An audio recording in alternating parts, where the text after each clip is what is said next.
may problema yung paa ng inahin ko. Nahihirapan siya nga tumayo. So, meron akong ilaga ito na ito. Ilaga ako ng dahon ng bayabas. Lagyan natin siya. Dito talaga ang malala. Dito sa, dito ang malala. So, lagyan na natin siya. Wala namang mawawala kung itry natin. Kasi, kung may mga sugat ngayong tao, di ba? Nagagamot nitong dahon ng bayabas. So, try lang natin. So, dito banda, oh. Yung pinakaano niya. Masaktan siya pag hawakan. Ito banda, oh. Dito.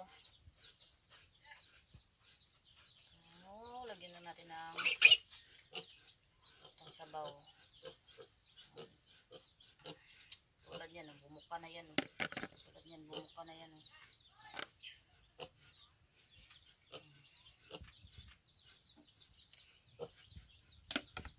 Tapos, lagyan lang natin ng sprayan natin ito.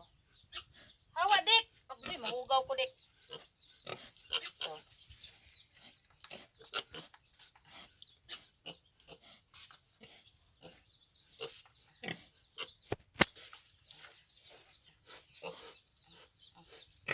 Siguro nandito talaga yung pinaka may sugat kasi tinanggal niya eh. Alala, hindi masyadong matamaan basta na-spray natin. Tapos yung sabi ng technician, painumin daw ng Amoxilv. So pinainom ko na to kanina. Tapos mamaya na namang hapon painumin natin. Yan. So kawawa siya. Sirapan siyang tumayo. Siguro sa kakaano niya yan. Ay, saka ito pa pala. Kasi nilalangaw. Tapos dito din. Ito medyo nawala na ito dito banda.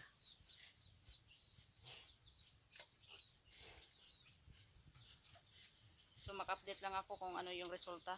Yung ginamot natin siya. So unang araw ng paggamot natin. Tapos unang araw din ngayon na pinainom natin siya ng Amoxilv. So ito pala yung mga bake niya. 9 na peraso lang. Konti lang yung bake niya. Kaya malalaki sila.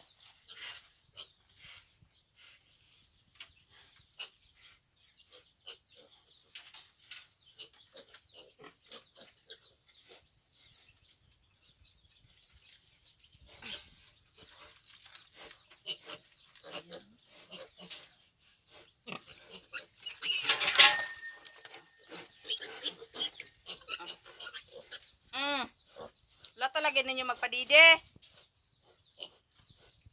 So yun lang muna yung update natin.